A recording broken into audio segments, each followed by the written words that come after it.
Hi there, welcome to our first lesson of this training for empaths. Today we're going to answer the questions, am I an empath? What makes me so sensitive? And where do I fall in the empathic spectrum and what to do about it? So let's dive in. You probably heard in the past that concept about how we communicate. It is said that we communicate mainly with body language, followed by our tone of voice, and just leaving a small 7% to our words, the words that we speak. I want to challenge that belief, and I want to not even challenge it, but take it a step further and just say that the main way we communicate is through energy. Empaths are simply more sensitive to that energy. And we know that there's always an exchange of energy. Even while we're asleep, it doesn't matter what we're doing, there is always this energy that emanates from our being. So I don't want you to get discouraged, because I know that sometimes you receive so much information that you're not asking for, and you simply tap into that energy that is coming from the people that you interact with. So this is the purpose of this course, is to give you those tools that are gonna help you overcome those negatives, or I don't wanna call them negative, but debilitating issues. So you can serve more fully, you can feel that you're in your power, and you know how to manage your energy to avoid that overwhelm, or just so you don't get to a point of burnout.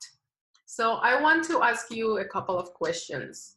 I'm sure that you often felt that you just experience extreme sadness or overwhelm just by walking into a room. Isn't that the truth? Or you just feel that you figure out what a person is going through even before they can tell you what's going on with them. You probably avoid crowds or even just family reunions because you just don't know how to cope with all the energy overload that you're exposed to. So if you answered yes to any of these questions or all of these questions, you're probably on the empathic side. And this, of course, there are many other traits that I could mention, and we could talk about positive and negative traits. But instead of doing that, I'm just going to share with you later a link to a quiz that you can respond. And in this way, you're going to learn more, where do you fall into what we call the empathic spectrum.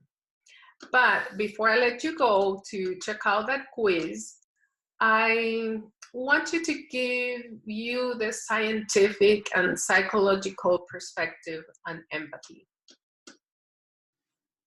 Simply put, studies show that humans have the ability to share and respond to the distress of another person's emotional state in a similar way that the other person is feeling, or that this person is expected to feel in that situation. This ability is known as empathy. Just as in other instances, we can also talk about an empathic spectrum. This goes from narcissism to empaths. And what I want you to be aware of here is that we want to be careful, and we want to find a sweet spot. We don't want to tilt the balance too far into the narcissism. But also, when we are overly empathic, we can get into what we experience, that it's called empathic distress. And when we experience this distress, instead of having a healthy response, instead of being drawn to help, we withdraw, we suppress and avoid, and not only the negative emotions, but also the positive emotions that propels us, that motivate us to continue to help and serve. So just keep that in mind.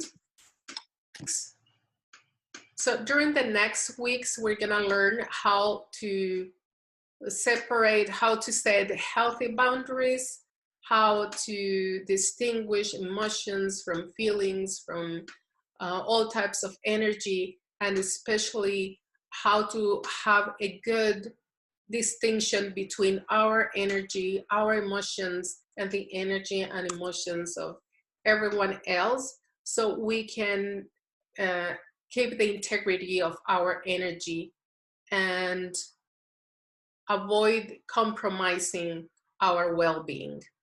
So I want to remind you that we need you, that the world needs you, that you have all these gifts for a reason. And you can use those gifts to help others heal, to help others recover and regain their power, to help others to just bloom and embrace the powerful being that they are. So just continue doing your work. If you align and you continue to serve, you will thrive. Let's do it.